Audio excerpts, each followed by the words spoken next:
તે અમારું જે ઇનોવેશન છે મેથ્સ રૂટ છે, એટલે કે મૂળ એનો મજબૂત કરવો. આ જે છે એ આપણે ફિરકી હોય છે, અત્યારે ઉત્તરાયણ હમણાં જ ગઈ, એમાંથી અમે એક વેસ્ટમાંથી બેસ્ટ બનાવેલું છે, જેની અંદર તમે જોઈ શકો છો ઘડિયા જ્ઞાન, સંખ્યા જ્ઞાન એ બનાવેલું છે.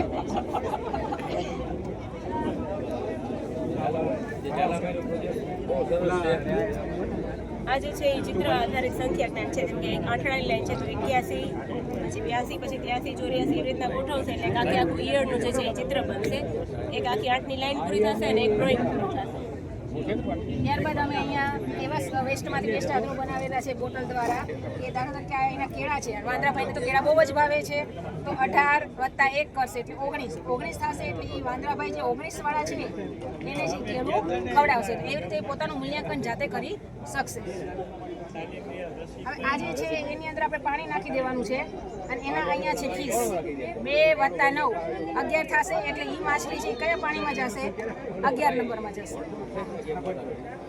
આપણે મોબાઈલની અંદર છે બાળકો જોતા હોય છે, પેકમેન વાળી ગેમ આવે છે, તો આ બાદબાકી આધારિત છે. ધારો કે આપણે એને આપીએ છીએ તો એ કોઈ સંખ્યા આપેલી છે, તો એટલા સુધી પહેલા આને લઈ જશે, પછી એમાંથી ધારો કે 3 બાદ કરો એવું કીધું છે, તો એ 3 છે એ ખવડાવી દેશે. તો હવે એની પાસે જેટલા ડોટ્સ વધેલા છે એ કાઉન્ટ કરી ગણી અને આપણને જવાબ આપશે.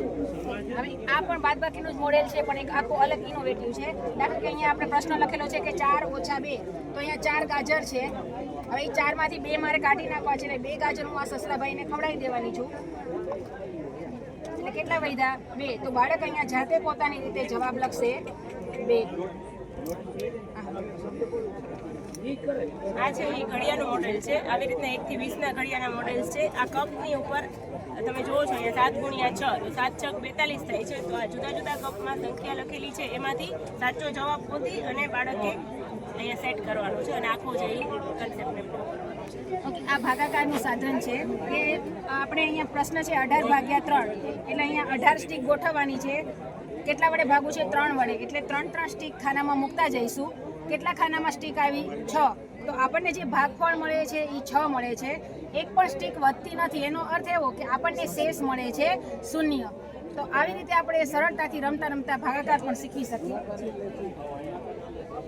એક ગુણાકાર આધારિત આવી રીતનું ટીલેમ છે, જેની અંદર તમે કાર્ડ્સ જોવો છો. 2 છે × 8 છે, તો 2 × 8 તો કે 16 થાય છે. તો આવા અલગ અલગ ડોટ્સ વાળી પ્રિન્ટ્સ છે એ કાઢેલી છે, જેને સેટ કરવાથી આખું સ્ક્વેર છે એ કમ્પ્લીટ થશે, અને ઘડિયાળનું અથવા તો ગુણાકારનું પુનરાવર્તન આપણે આ રીતના કરાવી શકીએ. આ રીતે પુનરાવર્તન થયા બાદ એને જાતે મૂલ્યાંકન કરું છું, તો બાળકને આપી દો સરપ્રાઈઝ લઈ આવું, જેની અંદર એ ઘડીઓ જાતે પણ લખશે અને ચેક કરશે કે સાચો છે કે ખોટો.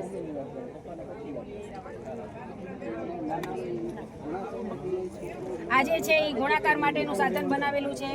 દાખલા તરીકે એને હવે ઘડી આવડી ગયા છે, એટલે એની રીતે કરવાનું છે 5 × 5 × 5 કેટલા થશે? તો એ ગોઠવશે 25. એવી રીતે